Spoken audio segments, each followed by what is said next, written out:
સમાચારોમાં આગળ વધીએ। બનાસકાંઠામાં ટ્રેલર અને કાર વચ્ચે ટક્કર। ધાનેરા સાચોર હાઈવે પર અકસ્માતની ઘટના બની। અકસ્માત બાદ કાર ચાલક કારમાં ફસાયો। ભારે જહેમત બાદ ચાલકને બહાર કઢાયો। કારમાં સવાર બે લોકોને ગંભીર ઈજાઓ થતા સારવાર માટે ખસેડાયા। ઘટનાને લઈ લોકોના ટોળે ટોળા ઉમટ્યા હતા।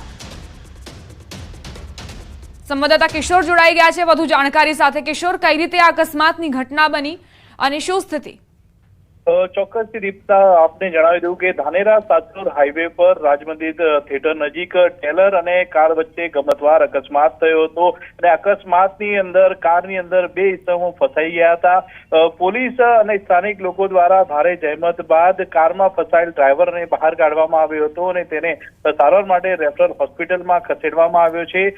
જ્યારે અન્ય યુવકને પણ ઈજાઓ થતા તેને પણ હોસ્પિટલમાં ખસેડવામાં આવ્યો છે। આ ઘટનાને લઈને સ્થળ પર લોકોના ટોળે ઉમટી પડ્યા હતા અને લાંબો ટ્રાફિક જામ પણ સર્જાયો હતો અને અત્યારે પોલીસે ટ્રાફિક ખુલ્લો કરાવ્યો છે અને બંને ઇસમો સારવાર હેઠળ છે। દીપા, આભાર કિશોર જાણકારી આપવા માટે। વડોદરાના કજેઠા ગામમાં વીજળી પડી હોવાના સમાચાર પ્રાપ્ત થયા છે। ગામના સૌભાગ્ય સુંદરી માતાજીના મંદિર ઉપર વીજળી પડી। મોટા ધડાકા સાથે મોડી રાત્રે મંદિર પર વીજળી પડી। મંદિરના પિલર, શિખર અને ધ્વજ દંડને મોટું નુકસાન ગયું છે। વીજળી પડતા મંદિરનું વીજ મીટર અને વાયરિંગ પણ બળી ગયા। સદનસીબે મોટી દુર્ઘટના ટળી છે। શિનોર પંથકમાં રાત્રિ દરમિયાન ગાજવીજ સાથે વરસાદ ખાબક્યો હતો અને તે દરમિયાન જ આ દુર્ઘટના સર્જાઈ।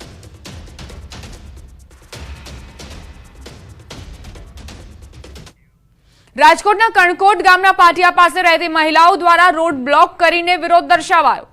પ્રાથમિક સુવિધા ન મળતા મહિલાઓ રણચંડી બની। રાજકોટના કણકોટ ગામના પાટિયા પાસે રહેતી મહિલાઓ દ્વારા વિરોધ નોંધાવવામાં આવ્યો। મહિલાઓએ કહ્યું, કોર્પોરેશનમાં સમાવેશ થયાને 4 વર્ષનો સમય વીતી ચૂક્યો છે, તેમ છતાં પીવાનું પાણી, રોડ, રસ્તા અને ગટરની સમસ્યા વિસ્તારમાં જોવા મળી રહી છે।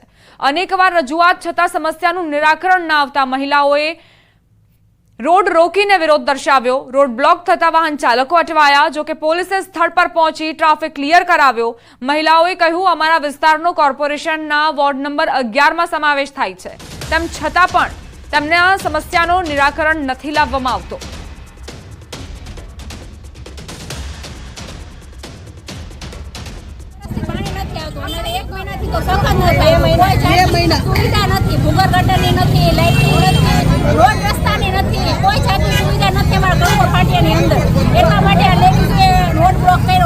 અત્યાર સુધી એ લોકો એમ કહેતા હતા તમે કોર્પોરેટરમાં નથી આવતા, તમે રૂડામાં નથી આવતા, તમે મવામાં નથી આવતા, નથી કોર્પોરેશનમાં આવતા, તો અમે શું પાકિસ્તાનમાં જઈએ?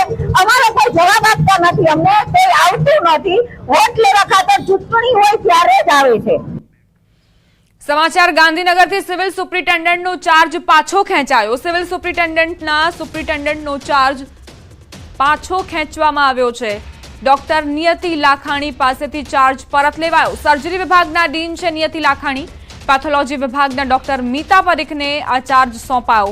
આજથી ડોક્ટર મીતાબેન પરીખ ગાંધીનગર સિવિલના સુપ્રિન્ટેન્ડન્ટ તરીકે ફરજ અદા કરશે। સંવાદદાતા ગૌતમ જોડાઈ ગયા છે વધુ જાણકારી સાથે।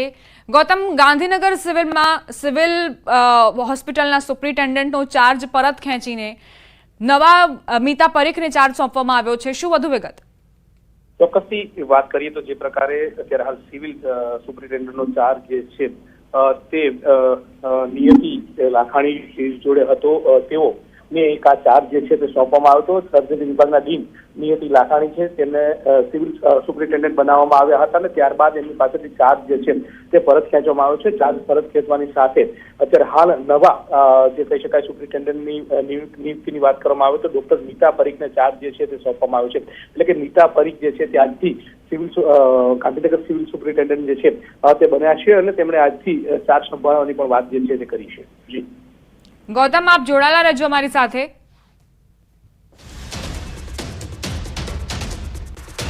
ગાંધીનગરની સિવિલ હોસ્પિટલને લઈને જ વધુ એક સમાચાર પ્રાપ્ત થઈ રહ્યા છે। અહીં ડીજે પાર્ટીનું આયોજન કરવામાં આવ્યું। કેમ્પસમાં મેડિકલના વિદ્યાર્થીઓએ આ ડીજે પાર્ટીનું આયોજન કર્યું હતું। એક તરફ સિવિલ હોસ્પિટલમાં છેડતીની ફરિયાદ થઈ, બીજી તરફ નિયમોને નેવે મૂકીને ડીજે પાર્ટી યોજાઈ। ધ્વનિ પ્રદૂષણ કરતી ડીજે પાર્ટીની મંજૂરી સામે સવાલ ઉઠી રહ્યા છે। મેડિકલ કોલેજના વિદ્યાર્થીઓના કલ્ચર ઇવેન્ટ માટે નિયમોને નેવે મુકાયા. હાલમાં ગાંધીનગર સિવિલમાં ડીજે પાર્ટીનો વિડીયો વાયરલ થયો છે. મેડિકલ કોલેજના ડીન મીડિયા જવાબ આપવાથી ભાગી રહ્યા છે દૂર. સાયલેન્ટ ઝોન હોવા છતાં મેડિકલ કોલેજના વિદ્યાર્થીઓને ડીજે પાર્ટી યોજવાની મંજૂરી કોણે આપી તે સવાલ. મેડિકલ કોલેજના dean Shobhana Gupta medical college ના આવ્યા. મોબાઈલ ફોન પણ તેમણે સ્વિચ ઓફ કર્યો. નિયમોને નેવે મૂકીને સિવિલમાં ડીજે પાર્ટીની મંજૂરી કોણે આપી તેને લઈને અનેક સવાલ ઉઠ્યા છે. સંવાદદાતા ગૌતમ જોડાયેલા છે. ગૌતમ, ડીજે પાર્ટીનું આયોજન કરવામાં આવ્યું છે સાયલેન્ટ ઝોન હોવા છતાં પણ, શું વધુ વિગત?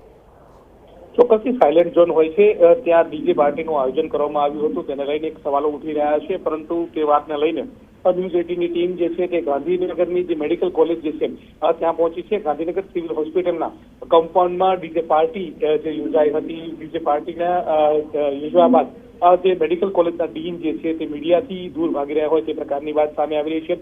સાયલેન્ટ ઝોન હોવા છતાં મેડિકલ કોલેજના વિદ્યાર્થીઓને ડીજે પાર્ટીની જે મંજૂરી આપી હતી તે વાતનો ખુલાસો કરવાને લઈને તેઓ દૂર ભાગી રહ્યા હોવાની બાબતો સામે આવી રહી છે. મેડિકલ કોલેજના ડીન શોભા ગુપ્તા જે છે તે કોલેજ પણ નથી આવ્યા તે પ્રકારની પણ બાબતો અત્યારે હાલ તો પ્રાપ્ત થઈ રહી છે. મોબાઈલ પણ તેમનો ફોન જે છે તે લગાવવામાં આવી રહ્યો છે, પરંતુ સ્વિચ ઓફ હોય તે પ્રકારની બાબતો મળી રહી છે. નિયમો નેવે મૂકીને સિવિલ હોસ્પિટલમાં ડીજે પાર્ટીની મંજૂરી કોણે આપી તેને લઈને સવાલ જે છે તે ઉઠી રહ્યા છે અને તેને લઈને ડીન પણ દૂર ભાગી રહ્યા હોવાની બાબતો સામે આવી રહી છે.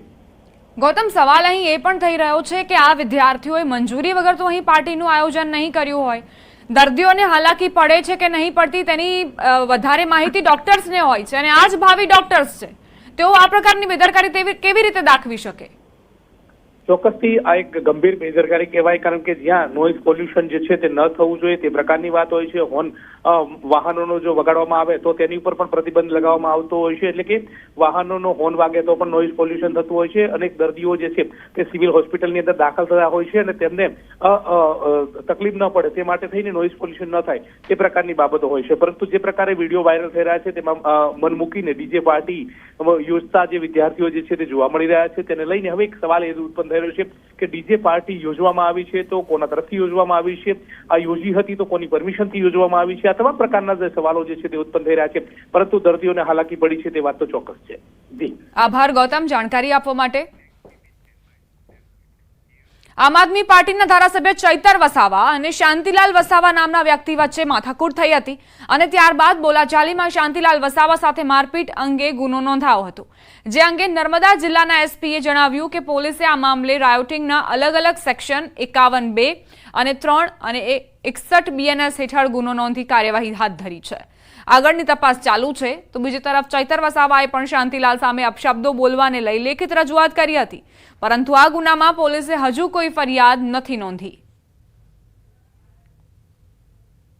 इस मामले में राइटिंग के अलग अलग सेक्शंस उसके बाद में 351(2) एंड 3 और 61 BNS के हिसाब से गुना दाखिल करने में आया है और अभी आगे की तपास शुरू है. अलग अलग एविडेंसेस, टेक्निकल एविडेंसेस, सर्कमस्टेंशियल और आई विटनेसेस के स्टेटमेंट हम ले रहे हैं.